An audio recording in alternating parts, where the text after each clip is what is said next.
Hello everyone, कसे आहात सगळे? आय होप सगळेजण तब्येतीची काळजी घेत असाल, कारण लास्ट वीकमध्ये काही स्टुडंटसोबत माझं इंटरॅक्शन झालं आणि सरप्रायझिंगली असं कळालं की नेमकं आत्ता वातावरणात थोडासा बदल होतोय बघा. त्यामुळे थोडेफार आजारी पडत आहेत काही जण. पण मेन म्हणजे त्यांना टेन्शन याचं येते की कोरोना वगैरे तर नाही होते ना. आणि मुळात तुमचा अभ्यास तेवढा होत नाही सध्या जेवढा झाला पाहिजे, काही जणांची कंप्लेंट आहे. आणि त्यात जर आजारी पडले तर मग तर बसा बोंबलत, मग तर फारच अजून जास्त टेन्शन येईल, कारण की अभ्यास तसाही होणार नाही. सो थोडी काळजी घ्या तुम्ही व्यवस्थित एकदम. आणि आपण आपला अजेंडा बघू आजच्या विकली टॉकचा. काय काय पॉईंट्स आहेत पहिले मी सुरुवातीला सांगून देतो. काही पॉझिटिव्ह आणि काही पॅनिक करणाऱ्या न्यूज होत्या, त्यापासून स्टार्ट करू. त्यानंतर काही नवीन ॲक्टिव्हिटीज चालू करणारे, हा आजचा सगळ्यात इम्पॉर्टंट सेक्शन राहील. हा सगळ्यांनी व्यवस्थित ऐका. त्यानंतर RBI मेन्ससाठी थोडंसं सांगा, असं खूप जणांची रिक्वेस्ट होती काही दिवसांपासून. पण मागच्या विकली टॉकमध्ये बाकीचे पॉईंट्स होते, त्यामुळे मी बोललो नव्हतो. ते यावेळी त्याच्यावरती बोलल. आणि बाकीच्या ज्या एक्झाम्स आहे, मेन एक्झामच, त्याबद्दल पण आपण चर्चा करू. म्हणजे इन शॉर्ट तुमच्या स्टडी प्लॅनबद्दल. त्यानंतर काही जणांची अशी रिक्वेस्ट होती की जे जॉब करणारे मुलं आहेत, वर्किंग पीपल आहेत, त्यांचं म्हणणं होतं की सर आमच्यासाठी सांगा. त्याबद्दलही आपण बोलू. त्यानंतर काही इम्पॉर्टंट अनाउन्समेंट आहेत. इंग्लिशचा त्यात मेजर रोल आहे, तो खूप व्यवस्थित ऐका सगळ्यांनी. त्यानंतर ऑलिव्ह बोर्डने एक SBI PO ड्रिल चालू केलेली, ते बऱ्याच जणांना कळालं नव्हतं काय ते आपण एकदा त्यात सांगून देऊ. आणि आपलं रेग्युलर जे क्वेश्चन आन्सरिंग सेशन असतं, भरपूर जणांना आता मॉक टेस्ट द्यायला लावलं होतं लास्ट वीकमध्ये, त्याचा खूप व्यवस्थित फीडबॅक आलेला आहे, तर ती चर्चा करणार आहे तुमच्यासोबत. ते तुम्हाला माहिती आहे आपण दरवेळेचं जे सेशन असतं ते. आणि सगळ्यात शेवटी व्हिडिओज काही जणांनी पाठवले, ते मी तुमच्यासोबत शेअर करेल. आणि सगळ्यात शेवटी आपण आपल्या टेलिग्राम चॅनलवरती ते अपलोड करून टाकू. सो विकली टॉक चालू करतोय मी. फक्त नेहमीप्रमाणेच की तुम्ही खूप चांगला टाईम काढून हे व्यवस्थित ऐका. घाई गडबडीत कृपा करून ऐकू नका. स्वतःसोबत होईल तेवढं रिलेट करा, कनेक्ट करा. आणि सगळ्यात इम्पॉर्टंट म्हणजे पॉझिटिव्हली सगळं ऐकण्याचा प्रयत्न करा. निगेटिव्हिटी थोडीशी बाजूला ठेवा. सो पहिला पॉईंट बघा, काही पॉझिटिव्ह आणि पॅनिक करणाऱ्या न्यूज होत्या लास्ट वीकमध्ये. सो पॉझिटिव्ह न्यूज ही होती, जी मी तुम्हाला मागच्या विकली टॉकमध्ये बोललो होतो, की 11 जूनला एक मेडिकलची एक्झाम आहे आयॉन डिजिटल सेंटरला. तर त्याचा फीडबॅक द्यायचा होता. तर त्याचा खूप सक्सेसफुली ती एक्झाम कंडक्ट झालेली आहे आणि खूप पॉझिटिव्ह न्यूज आहे ही. आता याच्यामुळे कसं होऊन जाईल की हा फीडबॅक वरती दिला जाईल त्यांना, आणि एक बेसिक ग्रीन सिग्नल त्यांना भेटून जाईल एक्झाम कंडक्ट करण्यासाठी. जो मेन इंटेन्शन होतं त्यांचं, की एक्सपेरिमेंट करून बघू की सोशल डिस्टन्सिंग पाळता येईल का, किंवा किती सक्सेसफुल होतंय, काही पॅनिक होतात का मुलं. तर असं काहीच नाही, सगळा खूप पॉझिटिव्ह फीडबॅक आलेला आहे याच्याबद्दल. त्यामुळे तुम्ही थोड्याशा आशा ठेवू शकतात की आता पुढच्या एक्झाम्स पण हे व्यवस्थित कंडक्ट करतील. पण ॲट द सेम टाईम कसं झालं, एक दुसरी पण न्यूज होती थोडीशी पॅनिक करणारी, ती म्हणजे RTIची.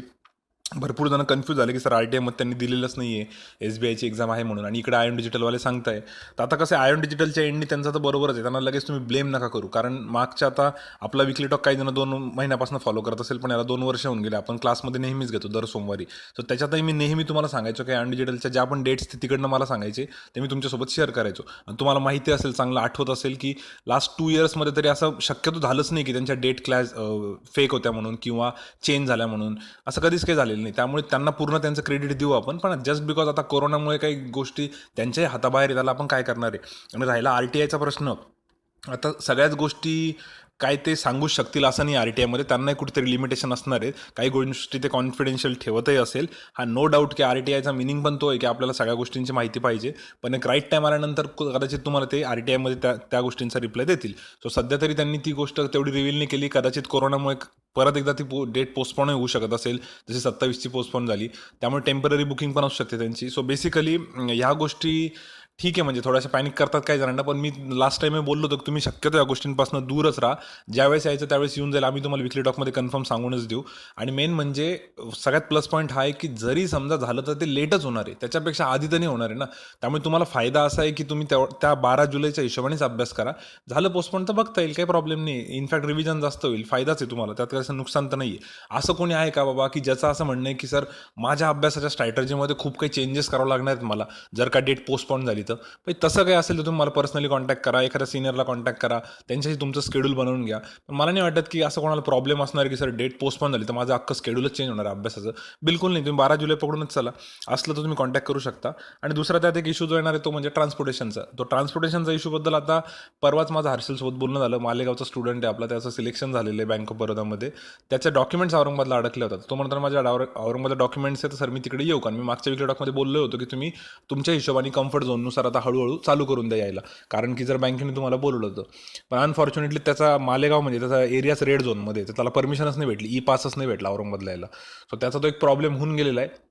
पण त्याला कालच मेल पण आला बँक ऑफ बरोडाचा की आम्ही डॉक्युमेंट व्हेरिफिकेशनच्या प्रोसेसबद्दल तुम्हाला हळूहळू कळवू आणि ती लगेच काही होणार नाही.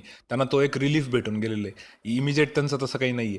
आणि मला वाटतं की याच्यावर काही ना काहीतरी ॲक्शन घेतील ते, किंवा तुम्हाला ते मेल वगैरे दाखवून तुम्हाला थोडंफार तरी ते परमिशन देतील, तर त्याच्यावरती सोल्युशन निघेल. आणि हाच इश्यू मुलांच्या डोक्यात पण होता की सर मुंबईला वगैरे सेंटर असलं तर कसं होईल, काय होईल. आता ही तर एक्झाम झालेली आहे ऑल इंडिया लेवलवरती, तर त्याचा पिक्चर हळूहळू क्लिअर होईल. त्याच्यावर आपण दरवेळेस चर्चा करतो, मला वाटत नाही त्यावर जास्त अजून डोकं लावण्यात अर्थ आहे. ते जसं होईल तसं आपण त्यावेळेस बघू. कोणाला फारच प्रॉब्लेम असेल, असं काही रेड झोनमध्ये तुम्ही येत असाल तर मग तुम्ही पर्सनली कॉन्टॅक्ट करा, आपण त्याच्यावरती चर्चा करू. इथं कॉमनली मला वाटतं सगळ्यांचा वेळ घालवण्यात काय अर्थ नाही आहे. आणि याच्याशी रिलेटेड अजून एक डाऊट विचारला होता मागच्या वेळेसच एकाने कमेंट बॉक्समध्ये टाकलं होतं की सर SBI ज्युनियर असोसिएटच्या ज्या व्हॅकन्सीज वाढलेल्या आहेत त्याच्यामुळे कट ऑफ कमी होईल का. सो हे बघा, त्याच्यात मी त्याला रिप्लाय पण दिला आहे मागच्या कमेंटमध्ये, पण आता ते जर कळालं नसेल तर थोडं एक्सप्लेन करतो. नो डाऊट की जर व्हॅकन्सीज वाढत आहे तर कट ऑफ तर कमी लागणारच आहे. बट दॅट डज नॉट मीन की तुमचा मागच्या वर्षीचा जो कट ऑफ होता त्याच्यापेक्षा तो कट ऑफ कमी जाईल किंवा एकदमच हे होईल. बिलकुल नाही. तुम्हाला थोडंसं नीट क्लिअर करतो मी. आता समजा एक व्हॅकन्सीज आपण पकडू 10,000 व्हॅकन्सीजवरती समजा एक 60 मार्कचा कट ऑफ लागणार असेल. एक रफ सांगतो बरं का, मी जस्ट नंबर्स घेतोय. 10,000 व्हॅकन्सीज समजा आणि 60 मार्कचा त्यांचा कट ऑफ ते लावणार होते. पण जर आता 10च्या ऐवजी समजा 12,000 किंवा 13,000 व्हॅकन्सीज होत आहे, तर डेफिनेटली कट ऑफ 60पेक्षा थोडासा कमी येईल. जो काय कट ऑफ लागणार होता त्याच्यापेक्षा कमी येईल. पण त्याचा इम्पॅक्ट मागच्या वर्षीशी बिलकुल रिलेट नका करू की सर मागच्या वर्षी 8,000 व्हॅकन्सी होत्या इतक्या कट ऑफ लागला, किंवा 14,000 व्हॅकन्सी होता इतका कट ऑफ लागला, मग आता काय वाटतंय. बिलकुल नाही. कारण की मागच्या वेळेसचा जो पेपर होता आणि यावेळेसचा जो पेपर होता याच्यामध्ये थोडाफार फरक असतो. आणि कसं आहे, नॉर्मलायझेशन ते स्लॉट वाईज पण करतात की तुमचा स्लॉट कोणता होता, तुमची ॲक्युरसी किती होती, याच्यानुसार कमी जास्त होतं. कधी कधी बोनस दिला जातो, तर बोनसमुळे कट ऑफ 60चा 65 पण होऊन जातो, पण मग तो सगळ्यांचाच स्कोर वाढतो. आणि कधी कधी कट ऑफला ते एवढा बोनस देत नाही. जसं मागे आता जे रेग्युलर विकली टॉक फॉलो करतात त्यांना माहिती असेल, काही काही एक्झाम्सला त्यांनी खूपच वाढवून दिला होता. इन्शुरन्सच्या एक्झामला म्हणा, खूप जास्त बोनस दिला होता, तर कट ऑफ ओव्हरऑल वाढून गेला होता, पण तो सगळ्यांनाच फायदा झाला होता. आणि काही काही एक्झाम्सला बिलकुलच नव्हता दिला. जेवढे मार्क्स आहे तेवढेच ऑलमोस्ट ठेवले होते त्यांनी, मग त्या केसमध्ये सगळ्यांचाच ओव्हरऑल कट ऑफ कमी झाला होता. जो आपल्याला 60 एक्सपेक्टेड आहे तो ओव्हरऑल कट ऑफ 55 लागून जातो, आणि जिथे 60 एक्सपेक्टेड तरी कधी कधी 65 पण लागून जातो. सो मला असं वाटतं की तुम्ही मागच्या वर्षीच्या एक्झाम सोबत नका कम्पेअर करू, कारण त्यांची सिस्टीम काय त्या पर्टिक्युलर एक्झामला नॉर्मलाइज करण्याची याच्यावरती बरंच काही डिपेंड करेल. आणि स्लॉट वाईज तर खूप काही डिपेंड करतं. आणि दुसरं म्हणजे तुमची ॲक्युरसी. त्यामुळे तुम्ही एवढं नक्कीच झालंय की जर व्हॅकन्सीज वाढलेल्या आहे SBIच्या, तर जो काय कट ऑफ एक्सपेक्टेड होता त्यापेक्षा थोडासा कमी लागेल. त्यामुळे तुम्हाला एक पॉझिटिव्ह न्यूज आहे बाबा, की ज्यांना असं वाटत होतं की यार माझं सिलेक्शन होईल की नाही, तर थोडासा तुम्हाला एक होप्स आहेत थोड्या. पण लास्ट इयरचे कम्पेअर करू नका. मला त्या मेसेजमध्ये तेवढं जास्त लिहिता नाही आलं, म्हणून मी इथं थोडंसं क्लिअर केलं. अजूनही नसेल झालं तर आपण फोनवरती क्लिअर करून घेऊ. ठीक आहे, मला कॉन्टॅक्ट करा तुम्ही. पुढचं बघा, नवीन ॲक्टिव्हिटी आपण याच्यामध्ये चालू केलेलं आहे, त्याच्यावरती सगळ्यांनी खूप व्यवस्थित ऐका हे सगळं आणि कंपल्सरी फॉलो करा. बघा, टेलिग्रामवरती आपल्या रेग्युलर भरपूर काही ॲक्टिव्हिटीज चालू होतात डेली बेसिसवरती. ते तर मॅक्झिमम आपण त्या कंटिन्यूस ठेवलेल्या, कुठलीच बंद नाही केली. पण जुन्या ॲक्टिव्हिटीज कोणकोणत्या तर बघा, आपलं एक GOT चालू होतं, गेम ऑफ ट्रिक्स. त्यानंतर डेटा इंटरप्रिटेशनचं DI चालू होतं, केसलिट चालू होतं, पझल चालू होतं. हे रेग्युलर बेसिसवर चालायचं नाही. याचा तुफान फीडबॅक पॉझिटिव्ह आलेला होता, त्यामुळे आपण ते कंटिन्यू केलं. आणि शक्यतो मुलांचा फीडबॅक घेऊनच आपण ॲक्टिव्हिटी चालू करतो. आणि त्यांचा फीडबॅक जोपर्यंत आहे व्यवस्थित, ते म्हणतात सर हे चालू ठेवा, तोपर्यंत डेफिनेटली चालू ठेवतो. त्यामुळे अजून तरी कोणतीच ॲक्टिव्हिटी आपण अशी चालू करून बंद नाही केली, कारण मुळात चालू करतानाच मी भरपूर मुलांचं सजेशन घेतो. मी म्हणजे पूर्ण टीमच आपली. आणि आता पण त्यामध्ये नवीन ॲक्टिव्हिटीज काय आहेत, तर GKची क्विज चालू केलेली आहे, कम्प्युटरची क्विज चालू केलेली आहे, लॉजिकल रिझनिंगची क्विज चालू केलेली आहे. कॉन्टची जी GOT आपलं चालू होतं त्यालाच थोडंसं एक्सटेंड केलं, GOT क्विज म्हणून ते स्टार्ट केलेलं आहे. पण हे सगळं ना प्रीसाठीचं आहे. म्हणजे आता GK आणि कम्प्युटर तर सोडून द्या, ते तर तुमच्या जनरल अभ्यासासाठी आहेच, मेनसाठी. पण कॉन्ट आणि लॉजिकची जी स्पेशल क्विज चालू केलेली आहे ती प्रीसाठी चालू केलेली आहे. त्याच्यात मेन्सचा पार्ट नाही. कारण GOT जे होतं आपलं ते टोटली मेन एक्झाम, बऱ्यापैकी मेन एक्झामसाठी होतं, काही काही प्रीसाठी पण होतं. समजा डेटा इंटरप्रिटेशन DI तर क्लिअर कट मेन्सचाच होता, केसलेट पण मेन्सचीच होती आणि पझल पण मेन्सचाच होतं. मेन्ससाठी आपल्या त्या ॲक्टिव्हिटी चालू होत्याच, पण त्याच्यासोबतच आता लॉजिक आणि मॅथ्ससाठी ज्या क्विज चालू होत आहेत त्या स्पेशली प्रीसाठी टार्गेट केलेलं आहे. तर आता ज्या मुलांना प्री द्यायची आहे, ऑब्व्हियसली सगळेच जण देणार आहे, पण काही जणांना कॉन्फिडन्स असा असेल की यार माझी प्री तर निघते बाबा, मला मेन्सचं करायचं आहे, तर जे प्रीसाठी करणार आहे, ज्यांना तेवढा कॉन्फिडन्स नाही त्यांनी तर 100% करा. साठी खूपच जास्त याचा फायदा होणार आहे. ज्यांच्या बॅचेस चालू होतं त्यांनी पण करा. आणि दुसरं, ज्या मुलांना असं वाटतं की सर माझी प्रीत निघते, मी सध्या मेन्सचं करतोय, त्यांनी पण कंपल्सरी करा. फक्त तुम्हाला एक चॅलेंज आहे माझ्याकडनं, ती म्हणजे तुम्ही ओरली करण्याचा ट्राय करा. होईल तेवढ्या गोष्टी त्यातल्या त्यात ओरली करा, फास्ट करण्याचा प्रयत्न करा, म्हणजे तुम्हाला त्याचा एक बेनिफिट होऊन जाईल. आणि रेग्युलर तुम्ही टचमध्ये राहणार आहे, कारण लॉजिकचे पण 5 क्वेश्चन असणार आहेत ज्याच्यामध्ये वेगवेगळे टॉपिक्स कव्हर होतील. आणि मॅथ्सचं पण आम्ही त्या हिशोबाने बघतोय की प्रीसाठी तुम्हाला ज्यावेळेस RBI सारखा कट ऑफ जेव्हा 87.75 लागतो, त्याला टॅकल करण्यासाठी तुम्हाला या सगळ्या गोष्टी खूप खूप बेनिफिट देतील. त्यामुळे या सगळ्या ॲक्टिव्हिटीज करा रेग्युलरली. आपल्या टेलिग्राम चॅनलवरती हे सगळं येतं, हे कंपल्सरी करा. याचा खूप स्टुडंटनी मला पॉझिटिव्ह फीडबॅक दिला पण ॲक्च्युली 3 दिवसामध्ये. पण मला असं वाटतं 3 दिवसांवरती लगेच जजमेंट नको घ्यायला. तर आपण अजून या आठवड्यात बघू. तुम्हाला जे काय त्याच्याबद्दलचे काही सजेशन असतील, जीकेच्या क्विजबद्दल किंवा कम्प्युटरच्या क्विजबद्दल किंवा कॉन्टच्या, लॉजिकच्या, इंग्लिशची पण चालू आहे. इंग्लिशच्या आपल्या जो डाऊट क्लिअरिंगचा ग्रुप आहे त्याच्यावरती चालू आहे आणि ह्या बाकीच्या सगळ्या ओव्हरऑल चॅनलवरती चालू आहे. तर तुम्ही त्याचे सजेशन नक्की द्या. पण मला एक सांगायचं की सगळ्यांनी याच्यामध्ये पार्टिसिपेट करा. जसं लाईव्ह सेशनचा फीडबॅक आला होता सगळ्यात सुरुवातीला, जेव्हा आपण लाईव्ह सेशन चालू केलं लॉकडाऊनपासून, दररोजचे जे 6 तास चालू आहे, त्याचा जो तुफान फीडबॅक आला होता की सर हे कंटिन्यू करा, खूप जबरदस्त आहे, तसाच ऑलमोस्ट फीडबॅक ह्या क्विजेसचा आलेला आहे. पण मी इतक्या लवकर काही जजमेंट घेणार नाही. आत्ताशी 3 दिवस झालेले, तर थोडासा आपण वेट करू, अजून फीडबॅक देऊ. आणि फीडबॅक मलाच द्यायला पाहिजे असं काही नाही आहे. विपुल सर, ओम सर किंवा अजित सर यांना सगळ्यांना जरी दिला तरी चालेल. बरं, त्या क्विजेसबद्दल एक सांगायचं होतं. काही स्टुडंटला ते क्विज ओपन नाही करता येते. त्याच्यामध्ये प्रॉब्लेम असा येऊ शकतो, एक तर तुमचा ॲप अपडेटेड नसेल, हा एक इश्यू असू शकतो. किंवा सेकंड इश्यू असा असू शकतो की कदाचित तुम्ही एखादी ऑलरेडी क्विज चालू केलेली असेल, ती तुमची स्टॉप झालेली नसणार आहे, तर ती क्विज तुम्हाला तिथे स्टॉप करावं लागतं. तेवढं एकदा बघून घ्या.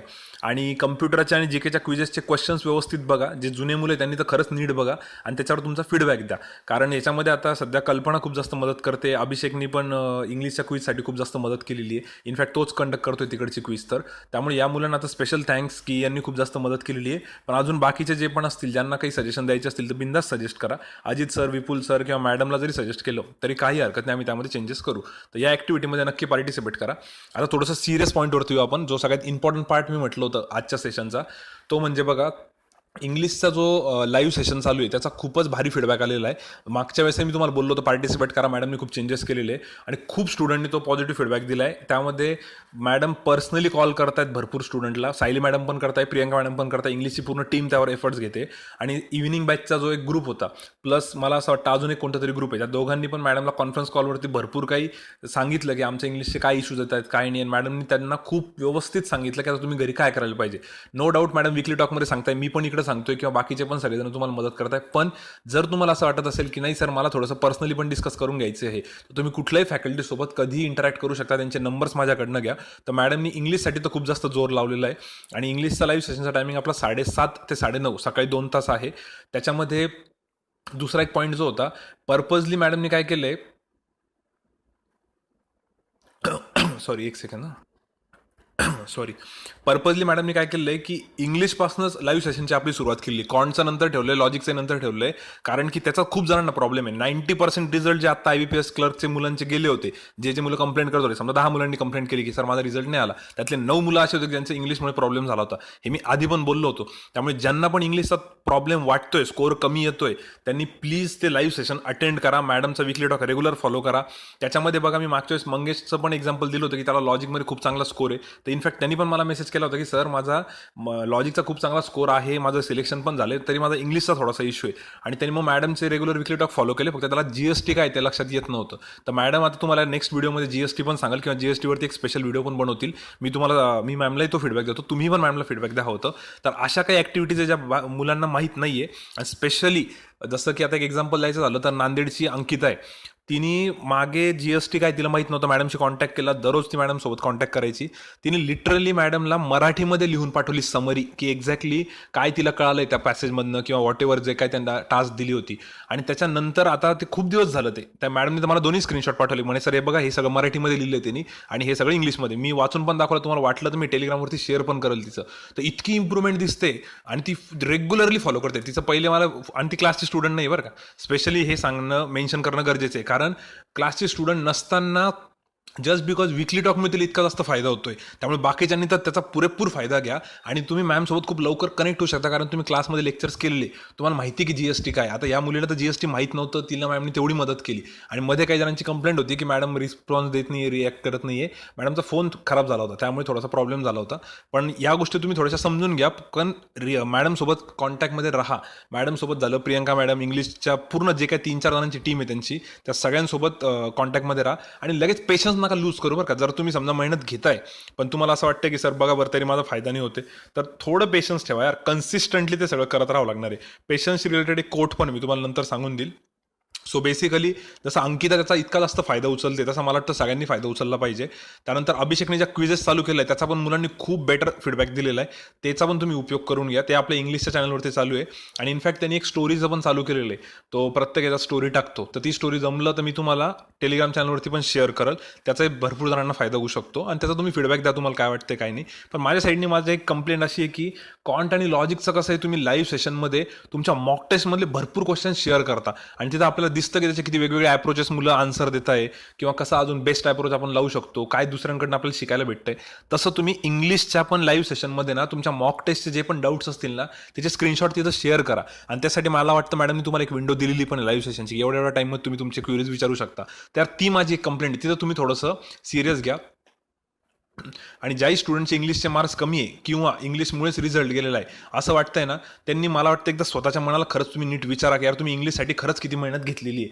जर प्लीज अजूनही नसेल घेतली ना तर या लाईव्ह सेशनला अटेंड करा. इंग्लिशच्या सगळ्या ॲक्टिव्हिटीज जेवढ्या पण आहे, विकली टॉक असो किंवा मॅडमनी भरपूर चालू केलेलं आहे तिकडे, त्या सगळ्या रेग्युलरली फॉलो करा. भरपूर जणांना आता अजूनही माहीत नाही की सर सेशन कसं अटेंड करायचं आणि त्यानंतर मेसेज करता, त्यावर तुम्ही किती मागे, मी तुम्हाला मागे याच्यावरती खूप जास्त चिडलो होतो. तर या गोष्टींना थोडंसं सिरियस घ्या. आणि त्यांचं असं म्हणणं आहे की सर मला फक्त इंग्लिशमध्ये ना स्पोर्ट्सचं पेजच वाचायला आवडतं, बाकीचं काही इच्छा होत नाही वाचायची, किंवा मॅडम जेवढ्या पण ॲक्टिव्हिटीज सांगताय तेवढ्या काही होत नाही माझ्याकडनं. तर यार जर का त्या ॲक्टिव्हिटीज झाल्या असताना तुमच्या तर आतापर्यंत रिझल्ट आला असता. त्या होत नाही म्हणूनच तर तुमचा रिझल्ट येत नाही ना. त्यामुळे तुम्ही हे नका सांगू की सर मला ते आवडत नाही, मग मला ते नाही आवडत, मला जे जे समजतंय ना बस मी तेवढंच करतोय. अरे तुम्ही ते तुमच्याच हिशोबाने जर करताय तर मग तुमचा आतापर्यंत रिझल्ट आला असता ना. आणि ज्या मुलांचं असं म्हणणं आहे की सर मी माझ्या हिशोबाने इंग्लिशचं करतोय किंवा माझ्या हिशोबाने कॉन्टचं करतोय आणि माझा रिझल्ट येतोय, तर मला काहीच प्रॉब्लेम नाही. ओके, मी खूप खुश आहे त्याबद्दल की चला ठीक आहे तुम्ही तुमचं स्वतःचं सेल्फ करताय. पण ज्या मुलांची अशी कंप्लेंट आहे की माझा रिझल्ट येत नाहीये किंवा माझी इम्प्रूव्हमेंट होत नाहीये, मग आम्ही सांगायला आहे इथं तर आमचं फॉलो करा ना. किंवा कुठल्याही पर्सनचं स्टार्ट टू एंड फॉलो करा, त्याला ब्रेक नका पडू देऊ. मुलांचा तोच एक इश्यू आहे की थोडं कम्फर्ट झोनच्या बाहेर जायचं म्हटलं की लगेच बॉम्ब मारायला लागतं की नाही यार ते जमणार नाही समज. हे थोडासा ना मेंटॅलिटीचा प्रॉब्लेम आहे इथे, आणि हा थोडासा सोडा. म्हणजे इनफॅक्ट मला आता मागे एक एक्झाम्पल द्यायचं झालं तर एका मुलाने मेसेज केला होता की सर माझा कॉन्टचा असा प्रॉब्लेम आहे, मी काय करू, मॉक टेस्ट वगैरे भरपूर लिहिलं होतं त्यांनी. आणि त्याच्यामध्ये त्याचं असं होतं की सर पेपरमध्ये मला हे जमत नाही. आणि त्यांनी पेपरची स्पेलिंग काय लिहिली होती, यू वोंट बिलीव्ह. आता ठीक आहे आपण शॉर्टकट बिटकट वापरतो ती वेगळी गोष्ट आहे. पेपरची स्पेलिंग होती पेपर, PEPAR. मला पहिले तर रिॲक्शन ही द्यायची होती त्याला की भाऊ ते कॉन्ट एलआरचं आपण बघून घेऊ मॉक टेस्टचं, ते सगळं माझी जिम्मेदारी. पहिले तू ना तुझ्या इंग्लिशवरती वर्क कर. आता पेपरची स्पेलिंग PEPAR डायरेक्ट पेपर, म्हणजे कमॉन. मग अशा वेळेस मला वाटते की तुम्ही ह्या छोट्या छोट्या गोष्टींना पण ना थोडा इम्पॉर्टन्स द्या. नो डाऊट मी मान्य करतो की कधी कधी घाईघाईमध्ये आपण लिहितो त्याला एवढा इम्पॉर्टन्स देत नाही, ठीक आहे आमच्याकडनं स्पेलिंग चुकता, कधी कधी आपण चॅटिंगमध्ये काहीतरी लिहितो. पण मी असं म्हणतो की तुम्ही ह्या गोष्टींना थोडंसं जर सिरियस घेतलं ना तुमचं त्याच्यावरती पण वर्क होईल. आता बरेच जण ग्रुपमध्ये ना RC वगैरे डिस्कस करताय, भरपूर जण ग्रुपमध्ये त्यांनी छोटे छोटे ग्रुप्स बनवलेले टेलिग्रामवरती किंवा व्हॉट्सअपवरती. टेलिग्रामवरती शक्यतो ते RC वगैरे डिस्कस करता. तुम्ही त्यावेळेस एक्सप्लेनेशनसाठी जे आन्सर देतात ना, माझी रिक्वेस्ट आहे तुम्हाला की तुम्ही ते पण ना इंग्लिशमध्ये ट्राय करा.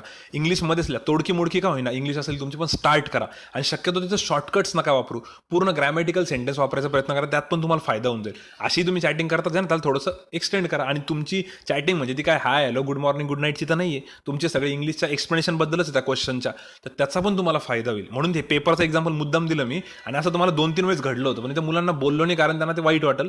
पण तुम्ही या गोष्टींना पण थोडंसं सिरियस घ्या. प्रत्येक गोष्टीला जर थोडा इम्पॉर्टन्स दिला ना तर काम होऊनच जाईल. आणि ट्रस्ट मी, इंग्लिशसाठी खरंच तुम्ही किती मेहनत घेतली, एकदा आरच्या समोर उभं राहा, स्वतःच्या मनाला प्रश्न विचारा आणि जरा चेक करा की तुम्ही किती मेहनत घेतली आणि तुम्हाला किती रिटर्न्स भेटलेले. असं होणारच नाही की सर मी मेहनत घेतली मला रिटर्न्स नाही भेटले. तसं होत असेल तर कॉन्टॅक्ट करा, सांगा की सर बघा मी एवढं करतोय तरी होत नाही, मग काहीतरी कळल काहीतरी वे चुकतोय म्हणून. सो मॅडमच्या कॉन्टॅक्टमध्ये राहा. मॅडमकडनं मी फीडबॅक घेतला होता, मॅडमने मला 3-4 पॉईंट सांगितले होते. पहिला पॉईंट मॅडमने हा सांगितला होता की सर वायवाचा खूप जास्त फायदा होतोय मुलांना.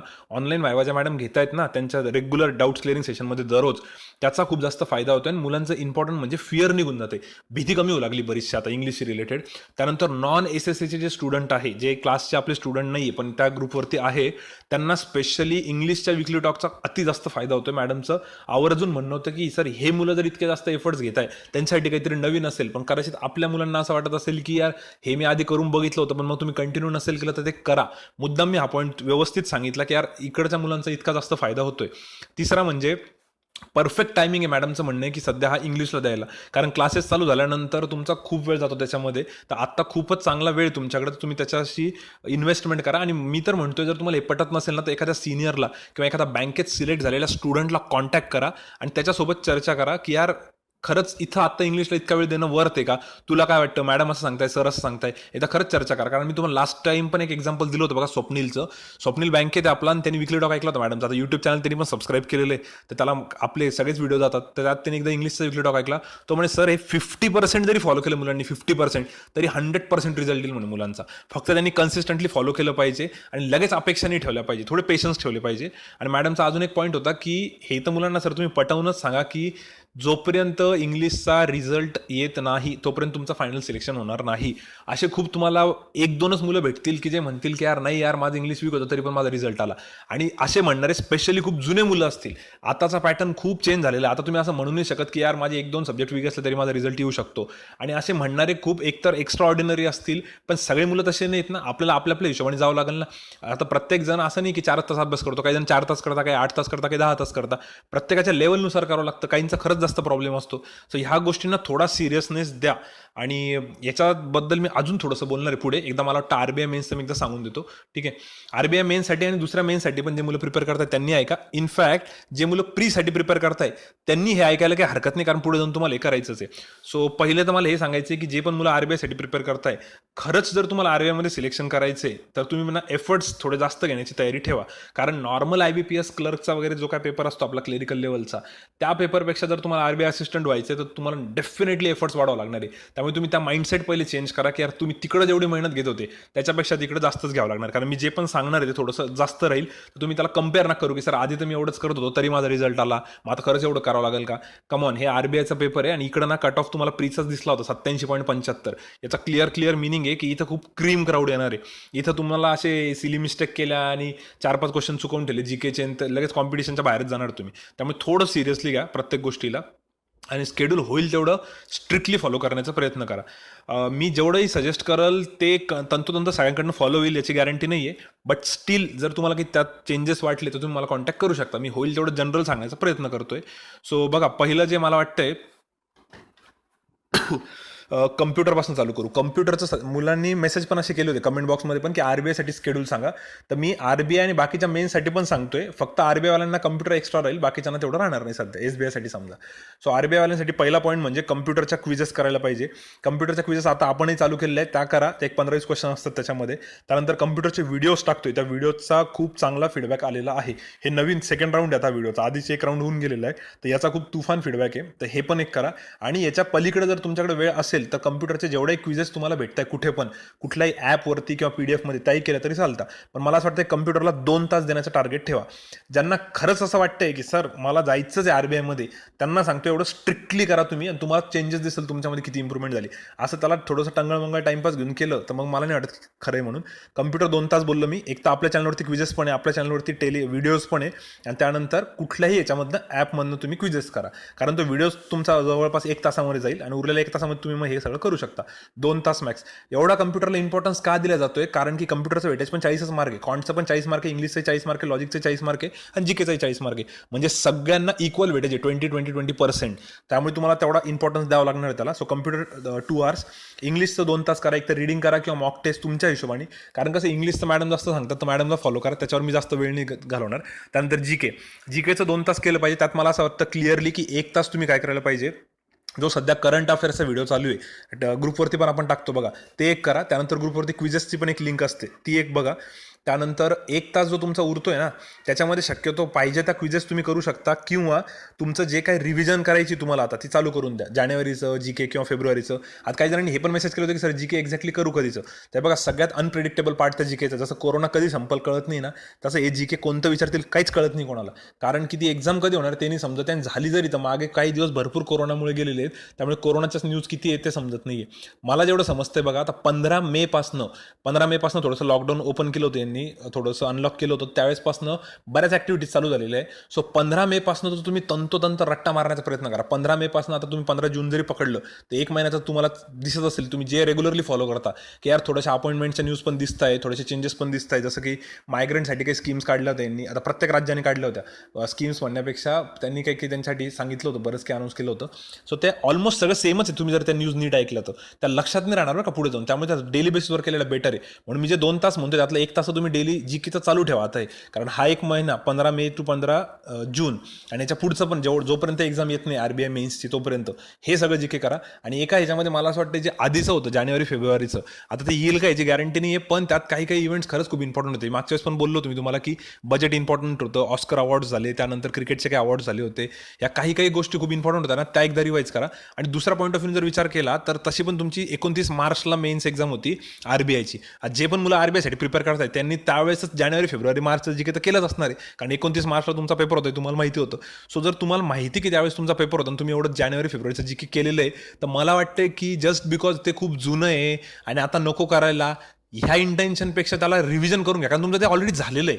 ज्यांनी केलेलं त्यांच्यासाठी बोलतं बरं का मी, ज्यांनी केलंच नव्हतं मग त्यांचा आता चॉईस समजा करायचं की नाही करायचं ते नंतरचा बाकीचा पार्ट बघू शकता. पण जे स्पेशली आरबीआयसाठी करताय, एसबीआयवाल्यांनी कदाचित नसेल केलं, पण आरबीआयवाल्यांनी 100% केलेलं असणार आहे. त्यामुळे तुम्ही त्याला चांगलं रिव्हिजन द्या, कारण उद्या रिग्रेट नको व्हायला, सर त्यातलं जी काही विचारलं मी केलेलं पण होतं पण मी रिव्हिजन नाही मारली. त्यामुळे या 2 गोष्टी पहिले कंप्लीट करा. मग याच्यानंतर बँकिंगच्या टर्मिनॉलॉजी झाल्या किंवा स्टॅटिक जी के झालं ते तुम्ही करू शकता जेवढं येईल तेवढं. पण तो फार अनप्रेडिक्टेबल पार्ट आहे यावेळेसचा जी केचा. तो किती येईल काही सांगता येत नाही, किती महिन्यांचा येईल किंवा कसा विचारतील. जनरली 3-4 महिने पूर्वीचं विचारतात. आणि एसबीआयच्या आता पीओसाठी कदाचित इथून पुढे केलं तर बेटर राहील, कारण की एसबीआयची डेट पण प्री नंतर मेन्सला बराचसा वेळ आहे. बरं पुढे जाऊ आपण. सो जीकेचं हे 2 तास द्यायला पाहिजे. त्यानंतर कॉन्टचं जे पण मुलं आरबीआयसाठी प्रिपेअर करताय आणि एसबीआयसाठी त्यांनी तरी कॉन्टचं लाईव्ह सेशन 100% करा. जर का लाईव्ह सेशन अटेंड नाही करता आलं तर कंपल्सरी त्याचे सगळे क्वेश्चन्स ऑफलाईन तरी करा, काही करून ऑफलाईन करा. त्यातलं DI आणि केसलेटचा फीडबॅक तर खूपच जास्त भारी भेटलेला आहे. मागच्या 2-3 वीकपासून आपलं जे चालू आहे ना, त्याच्या मुलांनी खूप जबरदस्त फीडबॅक दिलेला आहे. आणि जे मुलं स्पेशली त्यासाठी टार्गेट करत होते ते म्हणजे सर आता आमचा जेवढा वेळ तिकडे देण्यापेक्षा फक्त इथं जरी दिला तरी आमचं काम होऊन जातं, त्यामुळे तेवढं आवर्जून करा. त्याच्यानंतर लॉजिकचं आता मी म्हणाल की ऑलिव्हवोर्डची जी मॉक टेस्ट आहे त्याच्या पेपरचं ॲनालिसिस करा लॉजिकसाठी. लॉजिक तिकडनं जरी तेवढं जरी केलं तरी मला वाटतं सफिशियंट आहे, कारण त्यात लेवल खूप चांगली आहे. आणि मंगेशनी पण तुम्हाला मागच्याच सांगितलं त्याला 39 मार्क आहे बघा, आणि त्यांनी लॉजिकचं ऑलिव्हवोर्डचं ॲनालिसिस 2-2 वेळेस केलं होतं. तर मला वाटतं त्याच्यात पेपरची लेवलही खूप चांगली आहे. लॉजिकसाठी तेवढा पॅच जरी ठेवला, कॉन्टसाठी आपलं लाईव्ह सेशन ठेवलं, जीकेसाठी मी सांगितलं, इंग्लिशचं बोललो आधीच, आणि कम्प्युटर, बस एवढं 2-2 तास तुम्ही प्रत्येकाला पकडा. असं 10 आवर्सचं तुमचं काम होऊ शकतं. आता तो पेपर तेवढा हाय प्रोफाईल गेम असणार आहे तुमचा, त्यामुळे 10 आवर्स तर मला वाटतं द्यायला पाहिजे. जर एखादा एक्स्ट्रॉर्डिनरी असेल, त्याचा बाकीचे सब्जेक्ट खूपच स्ट्रॉंग आहे, तो म्हणतो सर मी 6-7 तास देऊ का, तर हो बाबा तुझ्यासाठी चालू शकतं. आणि जर काही जणांचं म्हणणं आहे सर माझे थोडेसे सब्जेक्ट वीक आहे, मला थोडं जास्त वेळ द्यायला पाहिजे, तुम्ही 11-12 तास पण करू शकता. ते तर पर्सन टू पर्सन चेंज होणारच, त्याबद्दल आपण असं म्हणू नाही शकत. हे क्लिअरली पॅटर्न, पण एक मी रफ आयडिया देऊन टाकली तुम्हाला. आणि मॉक टेस्ट जे आहेत आता त्याच्यामध्ये असं होईल की सर मॉक टेस्ट कधी देऊ एवढं केलं, तर मॉक टेस्टचं मी आधी बोललो की तुम्हाला जर वीकली 2 द्यायचे आहे तर एक दिवस मॉक टेस्ट आणि त्याचं डिटेल ॲनालिसिस त्याच्यातच पूर्ण दिवस जाऊ द्या, आणि उरलेले 2 दिवस हे शेड्यूल फॉलो करा. परत एक मॉक टेस्ट त्याचं पूर्ण ॲनालिसिस, आणि परत हे 2 दिवस, असं वीकली 2 मॉक टेस्ट आरामात देऊ शकता. संडे पकडला तर 3 होऊन जातील तुमच्या. सो असं काहीतरी मॅनेज करायला पाहिजे. त्याच्यानंतर पुढे जर बघितलं, मला असं वाटतं काही जे मुलं आहेत, स्पेशली समजा असं जर सांगायचं झालं की अनिल सांगळे झाला, किंवा अनिल सांगळे ज्याच्या भरपूर प्री निघायच्या, ज्याचं कॉन्टेलर खूप चांगले पण इंग्लिशमध्ये रिझल्ट गेले होते, आता आरबीआयचा त्याचा मेन्सचा पेपर आहे. अशा पोरांनी तर इतकी मेहनत करा ना या पेपरसाठी, तुमचे मागचे सगळे पाप जे आहेत ना सगळे निघून जातील. म्हणजे हा जर पेपर झाला तर लाईफ सेट होणार तुमची. त्यानंतर आकाश झाला, स्वप्नील झाला, जे सध्या कन्फ्युज आहे की सर आम्ही काय जॉईन करू, एक्झॅक्टली समजत नाही, बॉस तुम्ही आरबीआयचा पेपर फोडून काढा. हा पेपर ललित झाला, हे भरपूर सगळ्यांचं नाव नाही घेत मी आता, पण तुम्ही जर असे पेपर फोडून काढले ना, तुम्हाला टेन्शनच राहणार नाही काय जॉईन करायचं. लगे आरामात तुम्हाला आरबीआय जॉईन करायचं, आणि पुढे तुम्ही एक्स्ट्राचं अजून प्रिपरेशन पण करू शकता साईड बाय साईड. पण मला असं वाटतं की तुम्ही याला थोडंसं सिरियस नोटवरती घ्या, त्याला कॅज्युअली घेऊ नका, कारण की आरबीआयसाठी तुम्ही थोडी जरी मिस्टेक केली ना, ते खूपच क्रीम क्राऊड तिथे. त्यामुळे तुम्ही त्याला समजून घ्या मला काय सांगायचं एक्झॅक्टली. आणि ऑनेस्टली मला जे वाटतंय त्याच्यामध्ये की इंग्लिश GK आणि कम्प्युटर हे 3 जे सब्जेक्ट्स आहे ना, हे मेन डिसायडर असणार आहे. कारण कॉन्टेलर मोर ऑर लेस सगळ्यांचा स्कोर सारखाच राहील. पण इंग्लिश GK आणि कम्प्युटरला असं होणारच आहे की सर GKला वेळ होता माझ्याकडे, मी बसून होतो पण मला त्याचा आन्सर येत नव्हतं, किंवा कम्प्युटरला 20 मिनिटात 40 क्वेश्चन होते, मी 15 मिनिटातच मारले पण शेवटच्या 5 मिनिटात काय करावं कळत नव्हतं. तिथं तुमचं नॉलेज कमी पडलं तर पडू शकतं. कॉन्टेलरला तसं होणार नाही. एक नाही आला तर दुसरा आहे, दुसरा नाही आला तर तिसरा आहे, तुम्ही चेंज करू शकता. त्यामुळे हा पॉईंट थोडासा व्यवस्थित लक्षात ठेवा. आणि SBI मेन्सवाल्यांनी कम्प्युटर मग सध्या थोडंसं ज्यांना असं वाटतंय की सर पेपरचं काय माझा रिझल्ट येतोय की नाही, त्या हिशोबाने बघा. किंवा वेळ असेल तुम्ही आत्ता कम्प्युटरला काही हरकत नाही तसं पाहिलं गेलं तर, कारण RRBसाठी तुम्हाला त्याचा फायदा होणारच आहे. सो जर शेड्यूल खूपच टाईट होत असेल, वेळ नसेल तर मग कम्प्युटरला थोडं बाजूला ठेवा. पण जर का वेळ असेल तर डेफिनेटली करून घ्या, कारण तुम्हाला पुढे जाऊन RRBला तर कामात येणारच ते ग्रामीण बँकेच्या पेपरला. आणि मॉक टेस्ट आणि ॲनालिसिस जे आहे याच्यावरती मी आता जास्त सांगितलं नाही, कारण की लास्ट वीकली टॉक ऑलमोस्ट पूर्ण त्याच्यावरच होता. त्यामुळे ज्यांना मॉक टेस्ट अनालिसिस कसं करायचं हे माहीत नसेल किंवा ज्यांनी ऐकलं नसेल त्यांनी लास्ट वीकली टॉक व्यवस्थित ऐकून घ्या. त्यानंतर दुसरं, तुमच्या लॉकडाऊन टेस्टचे जे स्कोर्स आहेत ना मेन्सचे, ते तुम्ही थोडेसे कम्पेअर करण्यासाठी आपला लॉकडाऊनचा जो ग्रुप आहे, एक फक्त स्कोरचा एक स्पेशल ग्रुप बनवलेला आहे. त्या ग्रुपवरती सगळे स्क्रीनशॉट शेअर करा. तुम्हाला जरा ती हेल्दी कॉम्पिटिशन राहील आणि थोडंसं व्यवस्थित लक्षात येईल. त्यानंतर पुढचं आपण जॉब करणाऱ्यांसाठीचं बघू. जॉब करणाऱ्यांसाठी जे वर्किंग पीपल आहे त्यांनी सांगितलं होतं. तर मला असं वाटतं की सगळ्यात पहिले त्यावर तुम्ही टॉपिक वाईज, सब्जेक्ट वाईज जर प्रिपेअर करत बसले तुमच्याकडे तेवढा वेळ नाही आहे. सो बेसिकली मला असं वाटतं की 3 to 4 hours तर तुमच्याकडे असतीलच. तर त्यात 3-4 गोष्टी करायला पाहिजे. पहिली म्हणजे मॉक टेस्ट आणि त्याचे एकदम डिटेल अनालिसिस.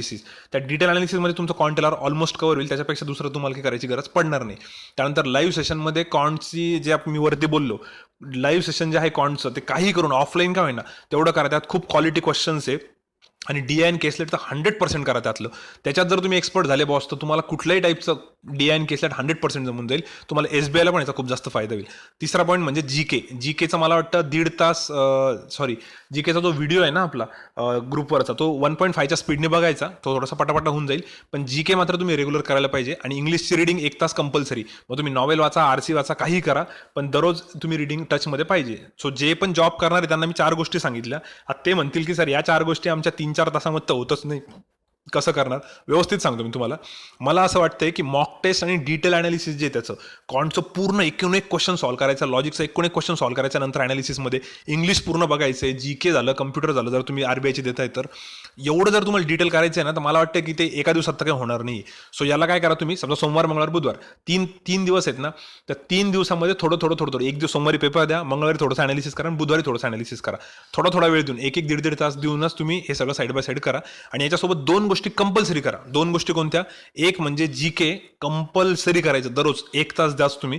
तो खूप इम्पॉर्टंट रोल राहील, कारण तुम्ही जॉब करता त्यामुळे तुमचा GKचा टच निघून जाईल. सो 1 तास GK आणि 1 तास इंग्लिश, हे कंपल्सरी पाहिजे. इंग्लिश आणि GK कंपल्सरी चालू ठेवा. आणि मॉक टेस्ट सोमवार, मंगळवार, बुधवार तुम्ही असं एक करू शकता. आणि दुसरं, कॉन्टचं जे लाईव्ह सेशन बोललो मी तुम्हाला, आता कॉन्टच्या लाईव्ह सेशनचं सगळी प्रॅक्टिस करणं तर अवघड होईल. तर कॉन्टचं लाईव्ह सेशन आपलं 2 तास असतं, पण जर तुम्ही त्याला ऑफलाईन केलं तर ते एक 45 ते 50 मिनिटात होऊ शकतं. तर सोमवार, मंगळवार, बुधवार 3 दिवसांच्या लाईव्ह सेशनचं एकदाच बघून घ्यायचं सगळं. तुम्ही ऑफलाईन पण त्याला बघू शकता. सो त्याला 1 दिवस द्या. आणि इकडे 2-3 दिवस याच्यासाठी म्हटलं मॉक टेस्टसाठी. असं ऑल्टरनेटली त्याला बॅलन्स करा. पण GK आणि इंग्लिश मात्र कंपल्सरी करा. लाईव्ह सेशनचे क्वेश्चन करा. ॲटलिस्ट एवढा आठवडा करा. जे पण जॉब करणारे आहेत, वर्किंग पीपल आहेत, आणि त्यांनी मला फीडबॅक द्या.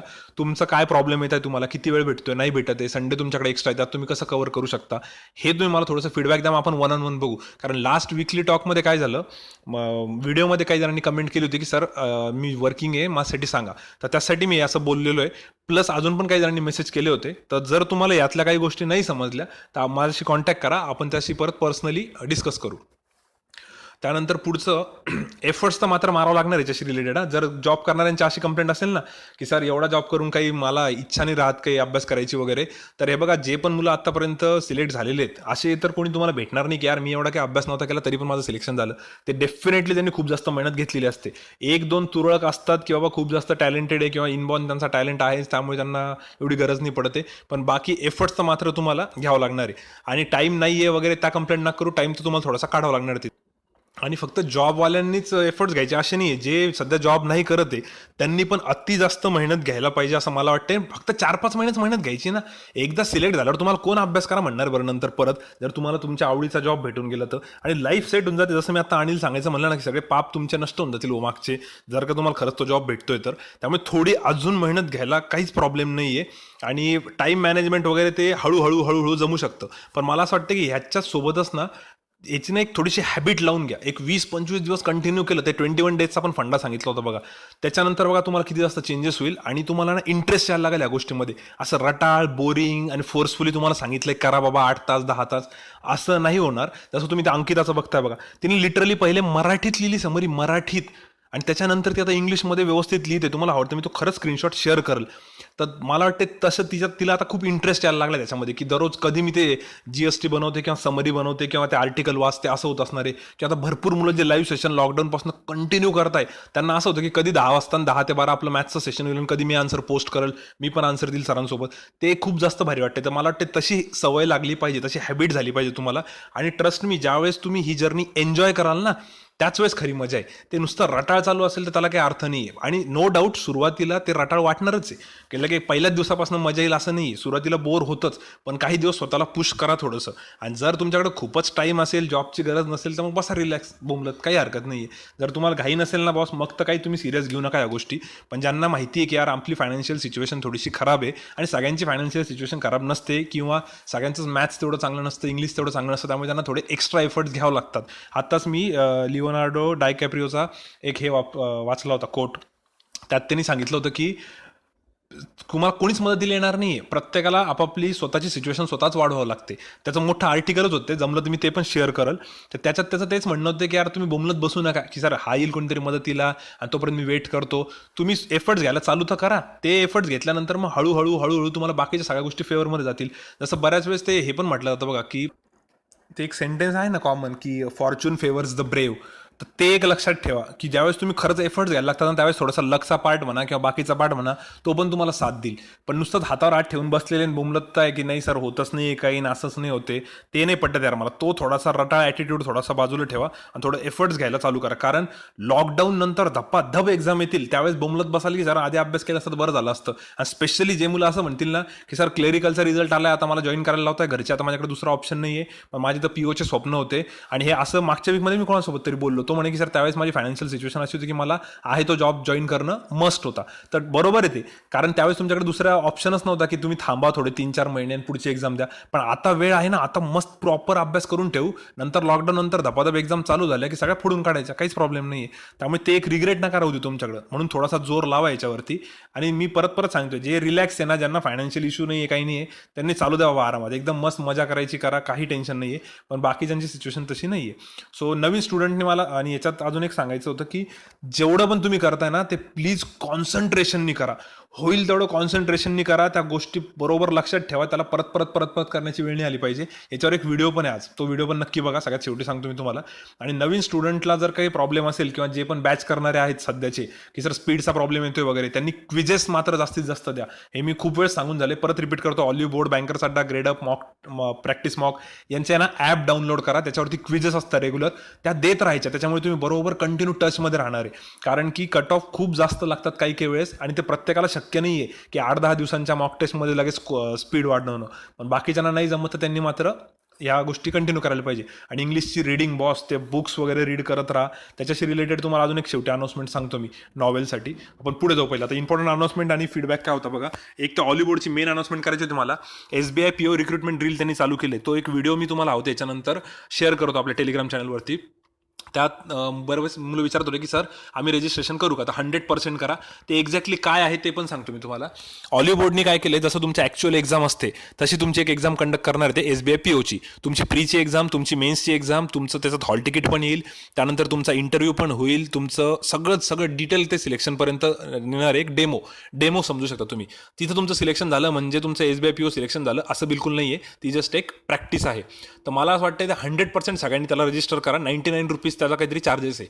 पण बेस्ट पार्ट असा आहे की जर तुमची समजा प्री नाही निघाली, अनफॉर्च्युनेटली प्री नाही निघाली, तर तुमचे ₹99 परत येऊन जातील तुम्हाला. सो पैशाचा लॉस नाही आहे. आणि जर प्री निघाली तर ₹99 मध्ये तुम्हाला प्रीला एक कॉम्पिटिशन तर लक्षात येईलच, पण मेन्सचा प्रॉपर पेपर देता येईल त्या कॉम्पिटिशनमध्ये, तर मला तरी वाटतं की ते वर्थ आहे 99 रुपीजसाठी. जर तुम्ही मेन्सपर्यंत जाता येतात, नाही गेले तरी तुमचे पैसे तर परत भेटतात. असे सगळ्यात इम्पॉर्टंट कशामुळे म्हणतोय मी, कारण की भरपूर जण हॉलिवूडच्या मॉक टेस्ट देतात, पण आता ह्या टेस्टला तुम्हाला माहिती असणार आहे की ही टेस्ट आपण क्रॅक केली तर आपलं मेन्सला सिलेक्शन होणार आहे, भरपूर मुलं आहेत, तर तुम्हाला काही एक्स्ट्रा प्रेशर येतं का, तुम्ही प्रेशर हँडल कसं करतात ते एकदम मला व्यवस्थित बघायचं आहे. त्यामुळे तुम्ही नक्की त्याला 100% पार्टिसिपेट करा, त्याला रजिस्टर करून घ्या.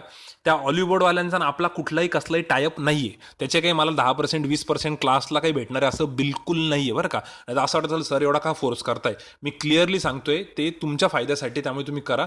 त्याचा मी व्हिडिओ त्याची लिंक वगैरे नंतर टाकून देतो, ठीक आहे. आणि ज्यांना असं वाटतं नाही नाही सरांना पैसे भेटणार आहे आपल्याला नाही करायचं, बिलकुल नका करू, काही हरकत नाही, चिल मारा. पुढे जाऊ आपण.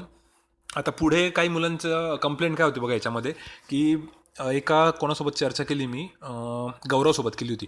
गौरवचं असं म्हणणं होतं की सर कधी कधी मूड नसतो मॉक टेस्टला, मग स्कोअर खराब येतो.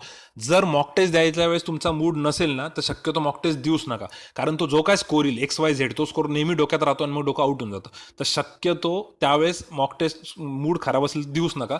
आणि थोडे एक्सपेरिमेंट पण करा. जसं आता गौरवला मी सांगितलं होतं की बाबा तू RRBचा पेपर दे एखादा मध्ये, जर तुला कॉन्टेलर इंग्लिश आहे तिने खूप हेवी जाते प्रीला, आता तो नवीन स्टुडंट आहे थोडासा या फील्डमध्ये, तर RRBचा दे ग्रामीण बँकेचा, कारण ग्रामीण बँकेच्या 45 मिनिट्समध्ये 60 क्वेश्चन आहे.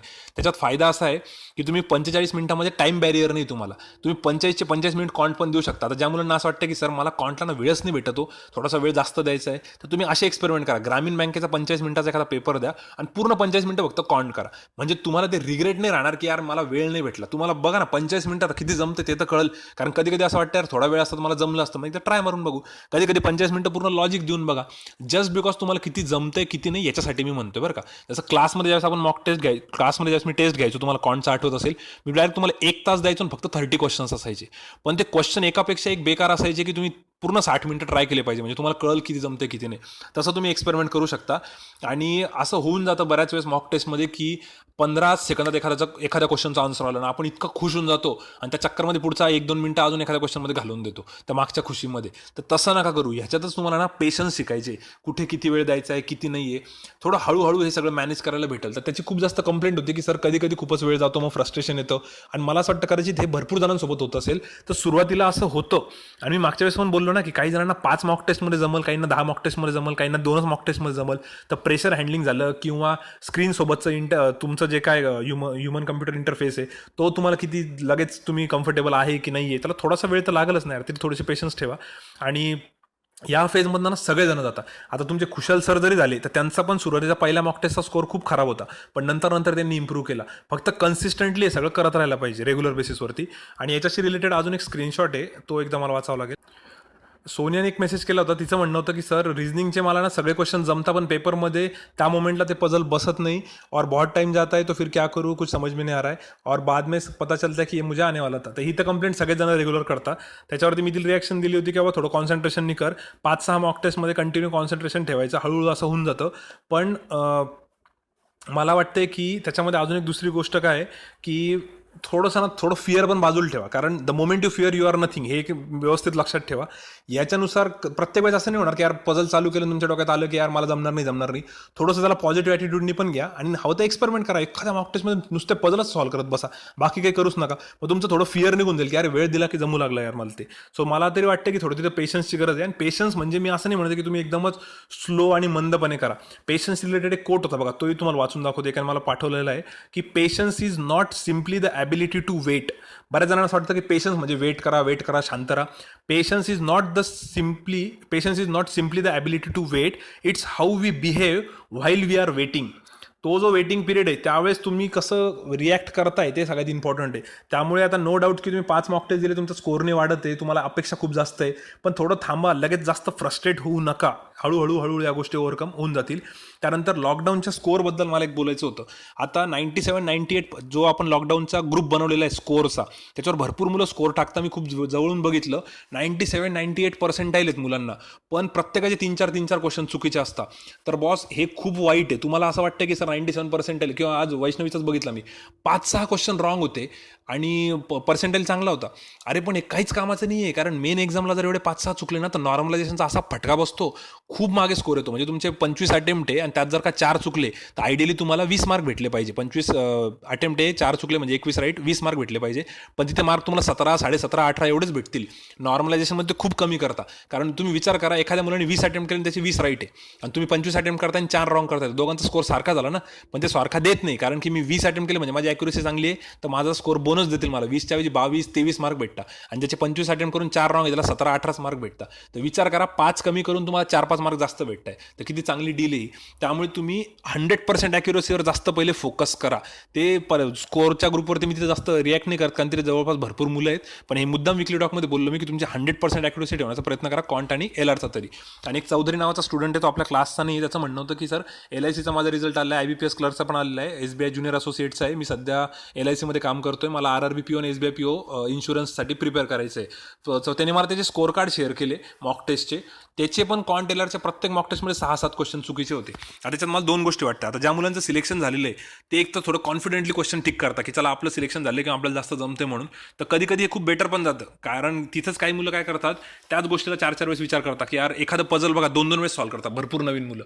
तर त्यामुळे त्यांना बिचारांना वेळ लागतो. तर इथं जे मुलं सिलेक्ट झाले ते करायची थोडंसं फास्ट करतात, काही हरकत नाही, कॉन्फिडन्स जास्त आहे तुमचा, पण तो ओव्हर कॉन्फिडन्स नका होऊ देऊ. कारण ओव्हर कॉन्फिडन्सच्या चक्करमध्ये कधी कधी ते चुकून बसतं आणि चुकल्यानंतर मग एवढे जर 6-7 क्वेश्चन चुकले तर तुम्ही कॉम्पिटिशनच्या बाहेरच आहे ना. आता त्याचा स्कोर कार्ड बघून मला तेच वाटलं की एक तर तिथं ओव्हर कॉन्फिडन्स होऊ शकतं. रॉंग क्वेश्चन्सला थोडंसं कंट्रोल करा. ते जर कंट्रोल केलं ना तर मला वाटतं तुम्ही तुमचा कट ऑफ काढून अजून थोडेसे वरती पण जाऊ शकता. सो हा एक फीडबॅक सांगायचा होता. जे पण मॉक टेस्ट देत आहे, कॉन्ट आणि LRचा 100% ॲक्युरेसी पाहिजे, त्यात बिलकुल नाटकच नाही पाहिजे काही. ते इंग्लिशचं ठीक आहे, समजा ते सब्जेक्टिव्ह येतात तर 100% येत नाही, पण कॉन्ट LRचं येतं. त्यानंतर अजून एका मुलांनी सांगितलं होतं की सर माझा एजचा इश्यू आहे, तर त्यासाठी काही करता येईल का, कारण लॉकडाऊनमुळे पेपर जर पोस्टपोन झाला तर आमच्या याच्यावर काही इश्यू येईल का. त्याचा स्क्रीनशॉट वाचून नाही दाखवत मी पूर्ण, कारण त्यात वेळ जाईल. तर त्याच्यासाठी एकच आहे की आपल्याकडे आधी पण 1-2 मुलांनी याच्यासाठी मेल केलेला आहे IBPSला, आणि एक कॅम्पेन चालू करतात ते ट्विटरवरती की change age criteria for competitive exams, या हॅशटॅग हे तुम्हाला व्हायरल करायचं आहे. तर याच्या मी सगळ्या डिटेल्स देणार होतो खरं तर, पण आता वेळ खूप कमी आहे, सो मी फास्ट सांगतो. तर ज्यांना पण एजचा प्रॉब्लेम येतोय की सर माझं एज 29 आहे, 30 आहे, किंवा आता मला थोडं मी एज बार होणार आहे, या एक्झामला बसू नाही शकत जर का ॲड लेट आली, तर त्यांनी मला कॉन्टॅक्ट करा. मी तुम्हाला आधीच्या मुलांचे नंबर देतो, तुम्ही तुमचा एक ग्रुप बनवा आणि तुम्ही त्याच्यावर नंतर थोडंसं पुढे ॲक्टिव्हिटी करू शकता. ऑलरेडी आपल्या क्लासच्या 2 मुलांनी ही ॲक्टिव्हिटी चालू केलेली आहे, मी तुम्हाला त्यांचे नंबर देऊन टाकल आणि तुम्ही त्यांच्याशी कॉन्टॅक्ट करून पुढे बघा, कारण आता वेळ कमी, तुम्ही पूर्ण डिटेल नाही सांगत. त्यानंतर लगेच त्याच्यानी खरंच एज क्रायटेरिया चेंज होईल का, तर याची काही गॅरंटी नाही बरं का, कारण शक्यतो कसं आहे, त्यांना तर या फंद्यात पडायचं नाही आहे, त्यामुळे ते वेळेवरच एक्झाम घेतील. पण तुम्ही असं केल्याने सगळ्यांनाच फायदा होईल का याची गॅरंटी नाही आहे, पण मला असं वाटतं की something is better than nothing. तर आपण ट्राय करायला काही हरकत नाही, नुसतं हातावर हात ठेवून निगेटिव्ह विचार करण्यापेक्षा ट्राय मारायला काही हरकत नाही आहे. त्यानंतर GKसाठी बरेच जण म्हणतो की सर ग्रुप आहे का एखादा, जसं कॉन्टचा, लॉजिकचा, इंग्लिशचा भारी चाललंय, GKचा ग्रुप आहे का. ते बघा, जे पण जुने मुलं ना ते त्यांच्या ग्रुपमध्ये करताय, मग ते कॉन्फरन्स कॉलवर करताय किंवा ग्रुप बनवून करताय, त्यांच्या हिशोबाने करताय. पण जे नवीन आहे किंवा ज्यांच्याकडे ग्रुपच नाही किंवा त्यांना GK करायचं आहे, असे जर असतील तर एक काम करा, फक्त मला मेसेज करा की सर मला GK करायचं आहे. मी तुम्हाला काय करतो, काही तुमच्या एकमेकांसोबत नंबर शेअर करतो, तर तुम्ही तुमचा ग्रुप बनवून एक ॲक्टिव्हिटी स्टार्ट करू शकता. बरं, ती ॲक्टिव्हिटी कशी करायची, त्यात नेमकं काय करायचं, असं डाऊट असेल तर मी तुम्हाला काही जुन्या मुलांचे नंबर देईल जे सध्या करतायत त्यांच्या ग्रुपमध्ये, तर मग तुम्हाला त्यांच्याकडनं एक आयडिया येऊन जाईल की यार हे कसं प्रिपेअर करताय. त्यानंतर कम्प्युटरच्या नवीन व्हिडिओचा फीडबॅक खूप जबरदस्त आहे, तो नक्की बघा. त्यानंतर अपूर्वाचा स्क्रीनशॉट होता, मेसेज होता की सर औरंगाबादला येऊ का, कारण की एक्झामच्या आधी मला तिथं थोडंसं कम्फर्टेबल राहील 20-25 दिवस. तर मला असं वाटतं की हा यार पर्सनल कॉल आहे, मी असं फोर्स नाही करू शकत तुम्हाला की तुम्ही औरंगाबादला येऊन अभ्यास करा. आणि मला तरी वाटतं की सध्या न आलेलं बेटर आहे, कारण की तब्येत वगैरे खराब झाली तर फार इश्यू होईल. सध्या तुम्ही तुमच्या घरीच थांबा. ज्यावेळेस एक्झामची डेट येईल, हॉल तिकीट येईल, एक 15-20 दिवसांची विंडो राहील, त्यावेळेस आपण विचार करू, कारण की बऱ्याच जणांचं असं राहील की 1 डे रिटर्न जायला यायला पास वगैरे खूप इश्यूज होतील, पण ते आपण बघू, त्याच्यावर गव्हर्नमेंट पण अनाऊन्स करेल, IBPS पण अनाउन्समेंट करेल, कारण एवढ्या मुलांना सगळं अकोमोडेशनचा वगैरे हा प्रॉब्लेम असणार आहे, ट्रान्सपोर्टेशनचा, त्याच्यावर त्यांचा काय निर्णय होतो बघू आपण. आणि 15-20 दिवस अगोदर बघू. सध्या मला वाटत नाही अपूर्वा की इतक्या लवकर यायची गरज आहे, किंवा तिच्यासारखा विचार जर कोणाच्या डोक्यात असेल तर इतक्या लवकर नको, थोडासा वेट करा. आणि तो तुमचा पर्सनल कॉल आहे बरं का, जरी तुम्हाला इच्छा असेल तुम्ही येऊ शकता, नसेल तर तुमचा कॉल आहे. त्यानंतर नवीन स्टुडंटनी मेसेज केला होता की माझ्या आईचं नाव चुकीचं आहे, तर मी त्याच्यावर डॉक्युमेंटचं काही करू का, तुम्ही लास्ट टाइम बोलले होते. तर मी त्याच्यावर तुम्ही आत्ता नका टेन्शन घेऊ, तुमचं सिलेक्शन झाल्यानंतर त्यावर एक ॲफिडेविट करता येतं, तर त्याचं नका काळजी करू. तुम्ही मात्र आधार कार्डवरती आणि पॅन कार्डवरती तुमच्या काही गडबडी असेल तर त्या करायला पाहिजे, पण ते पण सगळं लॉकडाऊन ओपन झाल्यानंतर सगळं प्रॉपर झाल्यानंतर करा, त्याचा बाजूला काढून टाका, सध्या त्याचं टेन्शन नका घेऊ. केसलेटचा व्हिडिओ करा असं काही जणांनी म्हटलं होतं, कारण की त्यांचे खूप डिफिकल्ट केसलेट त्यांनी मला शेअर केल्या होत्या. तर ठीक आहे, अजून जर तुमच्याकडे काही डिफिकल्ट केसलेट आणि DI असतील जे तुम्हाला कळालेले नाही, तुम्हाला असं वाटतंय सर व्हिडिओ बनवा, ऑलरेडी मी 2 व्हिडिओ बनवलेले केसलेटवरती, ते तुम्ही एकदा बघा. जर तुम्हाला वाटलं की सर आशेचा फायदा होईल तर मला क्वेश्चन पण पाठवा, मग मी बनवतो त्याच्यावर व्हिडिओ, काही प्रॉब्लेम नाही. त्यानंतर ईश्वलनी नॉवेल्सचं खूप भारी चॅनल चालू केलं, त्याची मी लिंक प्रोव्हाइड करतो. ज्यांना पण इंग्लिश रीडिंग करायची नक्की ते चॅनल जॉईन करा, त्याच्यावर सगळ्या टाईपचे बुक्स आहे आणि तुम्हाला पाहिजे असेल तुम्ही त्याला रिक्वेस्ट पण करू शकता, ते तुम्हाला बुक प्रोव्हाइड करेल. त्यानंतर IBPS ऑलिव्हबोर्डची ती एक लिंक प्रोव्हाइड करतो. व्हिडिओ 4 आहे, एक विठ्ठलनी पाठवलेला आहे भारी आहे, सारिकाने पाठवला आहे, मुजीबनी 2 पाठवले, दोन्ही पण व्हिडिओज भारी आहे, आणि एक रेणुकाने पाठवलेला आहे. वेळ कमी त्यामुळे मी खूप लवकर रॅपअप केलं. आणि शेवटचा पॉईंट, टेलिग्राम चॅनलवरती हे सगळे व्हिडिओज मी आता लगेच अपलोड करतो. क्लासचा SSCचं टेलिग्राम चॅनल आहे त्याच्यावरती. आणि लाईव्ह सेशनच्या ज्या ॲक्टिव्हिटीज चालू आहे आपल्या, त्याच्याबद्दल काही फीडबॅक असेल तर नक्की द्या, त्याच्यामध्ये काही सजेशन असतील तर नक्की सांगा, क्विजेसबद्दल वगैरे आपण चेंजेस करू. ठीक आहे. सो लास्ट रिक्वेस्ट माझी एवढीच आहे, एंड करतो मी आता हे. जेवढे पण आपल्या क्लासचे स्टुडंट्स आहे किंवा बाहेरचे पण, त्यांनी जास्तीत जास्त लाईव्ह सेशनचा फायदा घेण्याचा प्रयत्न करा. जेवढ्या पण ॲक्टिव्हिटीज चालू आहे टेलिग्रामच्या वरती आणि लाईव्ह सेशन, त्याचा सगळ्या कंप्लीट करा. So will stop here. Thank you so much.